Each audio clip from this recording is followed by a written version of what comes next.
जहांगीरपुरी हिंसा मामले को लेकर बिहार विधानसभा सभापति विजय कुमार ने कहा कि अपनी सांस्कृतिक और विरासत पर लोगों को गर्व करना चाहिए। इस धरती पर जो भी जन्म लिया है वो चाहे किसी जाति, धर्म, क्षेत्र, भाषा का है, वो माँ भारती का संतान है, उसका सम्मान होना चाहिए। और जिस उदारता के साथ हमारी संस्कृति ने सबको गले लगाया है, उस संस्कृति को अक्षुण्ण बनाए रखना सबकी जिम्मेदारी है।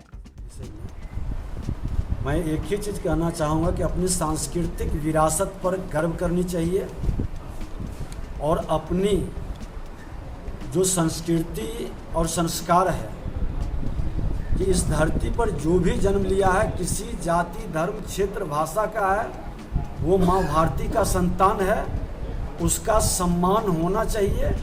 और जिस उदारता के साथ हमारी संस्कृति ने सबको गले लगाया है, उस संस्कृति को अक्षुण्ण रखना और उसके प्रति समर्पित भाव, श्रद्धा की भाव रखना सभी की जिम्मेवारी है। जो बिहार सरकार के ज़मीनों पर अतिक्रमण कर लिया है, वैसे जगहों पर बुलडोजर चलेगा। बुलडोजर योजना नहीं है। और मैं स्पष्ट कर देना चाहता हूँ कि परसों ही पूरे बिहार के डीएम को मैंने बुला के बैठक किया है और सख्त निर्देश दिया है, जिन अतिक्रमणवादों का निपटारा हो चुका है, चाहे वो अंचलाधिकारी से लेकर के सुप्रीम कोर्ट तक, वैसे अतिक्रमण को चिन्हित करके इस महीने में, मैं तो पहले से बोल रहा हूँ लेकिन इसमें चुनाव आ गया था, तो सारे लोगों को फंड की व्यवस्था की गई है। और सभी लोगों ने कहा कि सर हम लोग 1 सप्ताह 10 दिन के अंदर में हम वहाँ जैसे भी खाली हो, बुलडोजर चला के हो, जेसीबी हो, चाहे वो ट्रैक्टर हो, ड्रिल मशीन हो, उसे सभी पक्के इमारतों को ढहाने का काम करेगी। और साथ साथ उनके साथ न्याय भी होगा। वैसे अतिक्रमण भी खाली होंगे जहाँ पर दलित, महादलित लोग बसे हुए हैं और उनको ज़मीन नहीं है। जल निकाय का, पोखर का, जल संचय का जो पोखर पर, भिंडा पर लोग बसे हुए हैं, वैसे लोगों को खाली करना है। लेकिन वैसे लोगों को विस्थापित करने के बाद ही खाली करना है।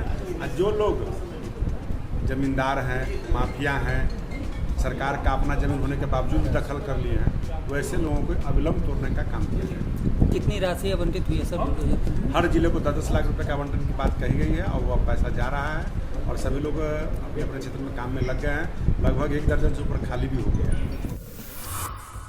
मुजफ्फरपुर के मिठनपुरा स्थित मॉल में एक प्रेस वार्ता का आयोजन किया गया। इस दौरान यहां पिछले महीने जयपुर में आयोजित हुई मिसेज अर्थ यूनिवर्स 2022 का ताज जीतने वाली मुजफ्फरपुर की राजनंदनी भी मौजूद रहीं।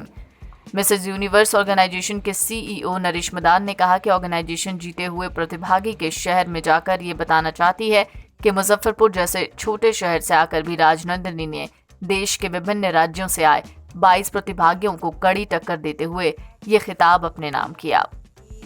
बिहार अभी हमारा बहुत पीछे है और मैं टाइटल जीती हूँ, तो जो महिलाएं अभी अंदर में है, उनके कुछ करने की जज्बा है। मैं काफ़ी महिलाओं से मिली हूँ जो चाहती है कि मैं बाहर आऊँ, लेकिन एक सही प्लेटफॉर्म उन लोगों को नहीं मिल रहा है कि वो अपने हुनर को निखार सके। तो वो जिस प्लेटफॉर्म के लिए मुझे दिल्ली तक जाना पड़ा, ऑडिशन हुआ, वहाँ सिलेक्शन हुआ, तो उस प्लेटफॉर्म को मैं बिहार में लेकर आई हूँ और बहुत उन लोगों को नज़दीक में लाई हूँ ताकि वो अपने हुनर को निखार सके और अपने आप को आगे बढ़ा सके। इसके लिए मैं मिसेज बिहार को लॉन्च करने जा रही हूँ।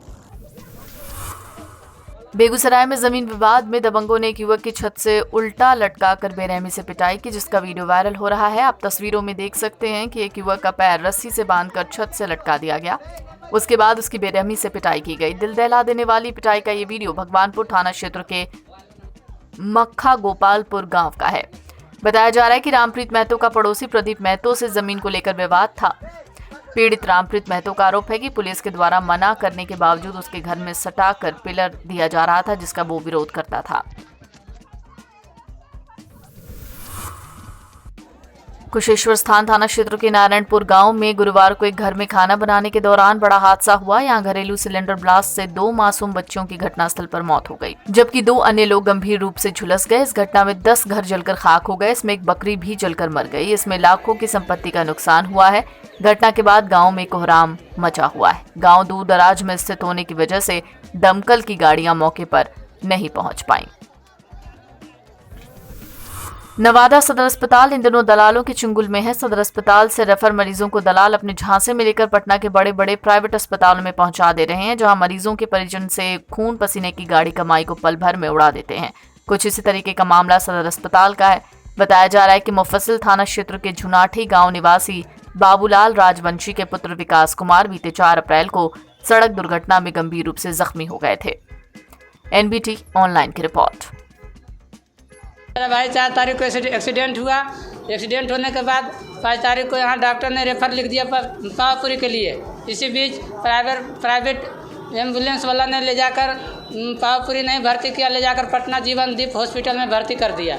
जीवनदीप हॉस्पिटल में भर्ती करने के कारण ये है कि मेरा भाई अभी तक सही नहीं हुआ।